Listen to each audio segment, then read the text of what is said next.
चलिए, आज का जो हमारा अकाउंट है वो नॉमिनल अकाउंट है, जिसको हिंदी में बोलते हैं अवास्तविक या फिर नाम मात्र खाता।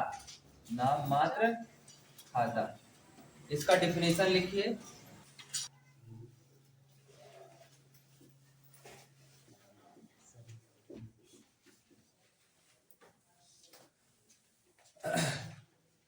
डिफिनेशन है, इस खाते में व्यापार के आय व्यय व लाभ हानि को रखा जाता है। जैसे में लिखिए।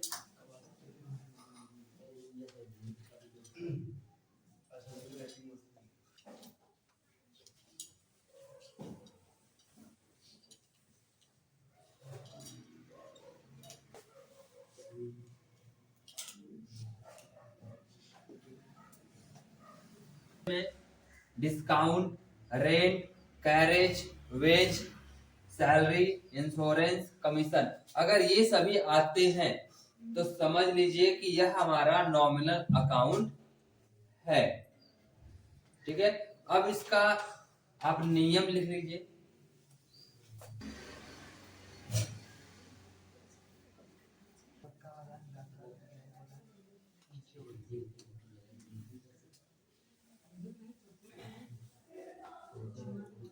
नियम है इसका, इस खाते में खर्चे व हानि को डेबिट और लाभ व आय को क्रेडिट में रखते हैं। ये चीज इसका इंग्लिश में रूल्स लिखिए।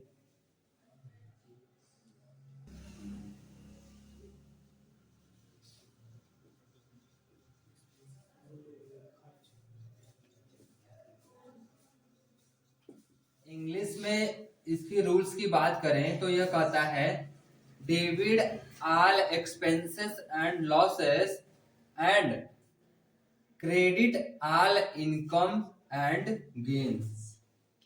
ठीक है, जो आपका पहला नियम था, दूसरा नियम था, उन दोनों से ये डिफरेंट है। पहले नियम में कहता था कि debit is the receiver person, यानी यदि कोई भी चीज आता है, कोई भी चीज आता है तो डेबिट करिए, and credit is the giver person, और कोई भी चीज जाता है तो उसको क्रेडिट करिए। ऐसे हमारा पर्सनल अकाउंट कहता था। इसके बाद रियल अकाउंट कहता था, debit what's comes in, credit what's goes out, यानी क्या आया उसको डेबिट करिए और क्या गया उसको क्रेडिट करिए। लेकिन इसमें उन दोनों से डिफरेंट है। इसमें यह कह रहा है, debit all expenses and losses, खर्चे और हानि को डेबिट करिए। जो भी खर्चा हो रहा है और हानि हो रहा है उसको आप डेबिट करिए, डेबिट में ही लिखिए। और इनकम एंड गेन, आय और लाभ को क्रेडिट करिए। Credit all income and gains का मतलब कि आय और लाभ अगर होता है तो उसको क्रेडिट में लिखिए। ये फार्मूला माइंड में बैठा लीजिए।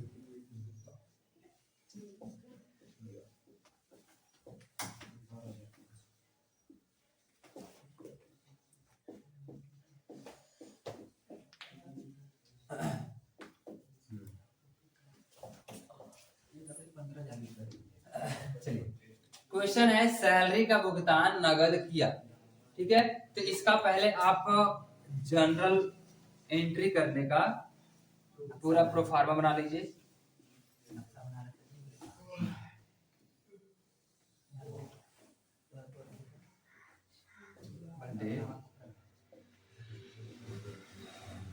पार्टिकुलर एलपीएन डीआर एंड सी, ठीक है, ये चीज है।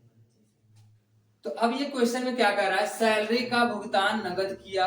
तो नगद क्या है, रियल अकाउंट है, ये तो आप लोग बताने आता है। सैलरी कौन सा अकाउंट है, नॉमिनल अकाउंट है।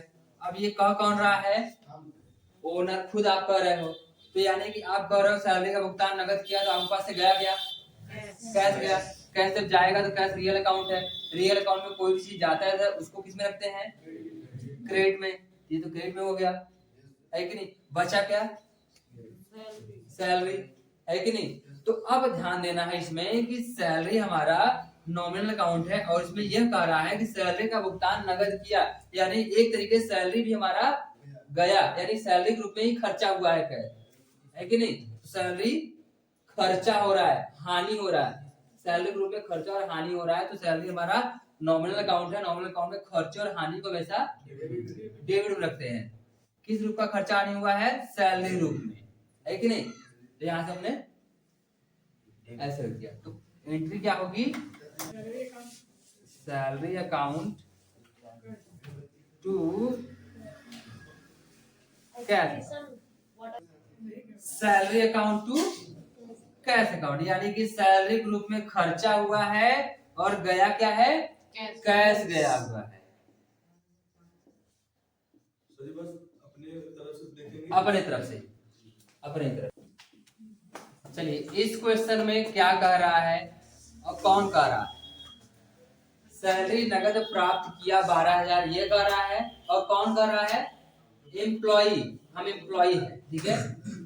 उस समय हम ओनर थे, ओनर बन के सैलरी का भुगतान कर रहे थे, और इस समय हम क्या कर रहे हैं? एम्प्लॉय बन के सैलरी प्राप्त कर रहे हैं, है कि नहीं। तो ये कौन एंट्री करेगा फिर?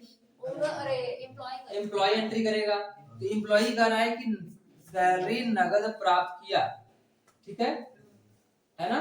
तो उसके पास आया क्या? नगद यानी कैश आया, है ना। तो ये कैश कौन सा अकाउंट है? Real account. रियल अकाउंट में कोई भी चीज आता है तो कुछ में रखते हैं? डेबिट में रखते हैं। उसके बाद अब करा नगद प्राप्त किया, कैश तो कैश आ गया, लेकिन अब ये सोचेगा ठीक है हमारे पास कैश आया, लेकिन वह कैश किसके रूप में आया? सैलरी के रूप में आया, है कि नहीं। प्रॉफिट किस चीज का हुआ? सैलरी। तो सैलरी हमारा कौन सा अकाउंट है? Nominal account. नॉमिनल अकाउंट का रूल्स क्या कहता है? all expenses and losses, credit all profit and gains. Debit all expenses and losses, खर्चे और हानि को डेबिट करिए, लेकिन इसमें खर्चा तो हो नहीं रहा है। क्या हो रहा है? Credit all income and gains, आय और लाभ हो रहा है। आया और लाभ हुआ किस रूप में? सैलरी ग्रुप में। तो इसको क्या कर देंगे? क्रेडिट। इसकी एंट्री कैसे हो जाएगी? आया क्या? कैश टू प्रॉफिट किस रूप में हुआ? सैलरी। बस एंट्री हो गई।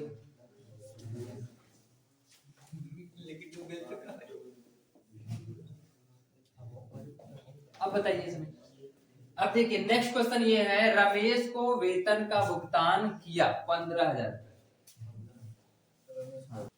अब इसमें ध्यान देखिए, इसमें कह कौन रहा? पहले ये बताइए।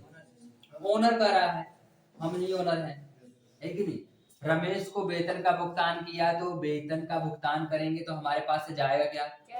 कैश। अब देखिए इसमें नगद नहीं लिखा है कि तभी समझेंगे कि नगद ही है। तो किसी को पेमेंट करते हैं तो वो कैश ही करते हैं, सैलरी का भुगतान करते हैं तो कैश ही करते हैं। तो यहाँ सिंपल सी बात है, हमारा कैश जाएगा, है ना। कैश जाएगा तो कैश कौन सा अकाउंट है? Real account. रियल अकाउंट में जब कोई चीज जाता है तो उसको किसमें रखते हैं? क्रेडिट में। हो गया। इसके बाद कहा रमेश को वेतन का भुगतान किया, तो जो हमारा कैश गया उस किसके रूप में गया? सैलरी के रूप में गया, है ना। सैलरी के रूप में गया। तो सैलरी हमारा कौन सा अकाउंट है? Nominal account. नॉमिनल अकाउंट में रूल्स कहता है debit all expenses and losses, खर्चे और हानि को हमेशा डेबिट करिए। तो खर्चा और हानि किस रूप का हो रहा है? सैलरी के रूप में। तो ये हमारा नॉमिनल अकाउंट के हिसाब से ये हमारा हो जाएगा डेबिट, ठीक है। सैलरी हमारा हो जाएगा डेबिट। बस नॉर्मली इसकी एंट्री। हमारी बातें बहुत ध्यान से सुनेंगे तभी समझ में आएगा।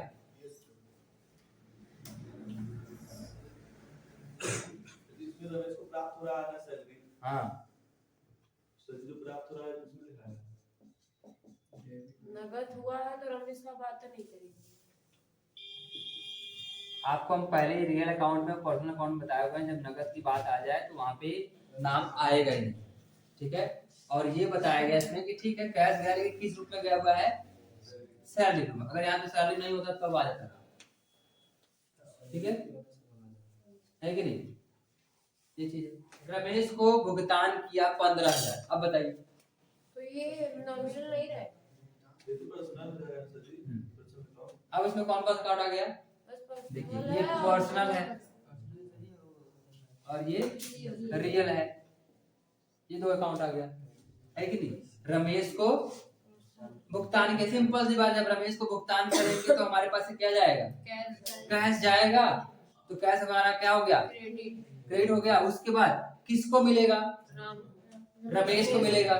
तो रमेश हमारा पर्सनल अकाउंट है, पर्सनल अकाउंट रूल्स कहता है डेबिट इज रिसीवर करता है, कोई रिसीव करता है तो हमेशा उसको डेबिट में करिए। तो यहाँ पे हमारा रमेश, बस ये कितना फास्ट आ रहा है ना।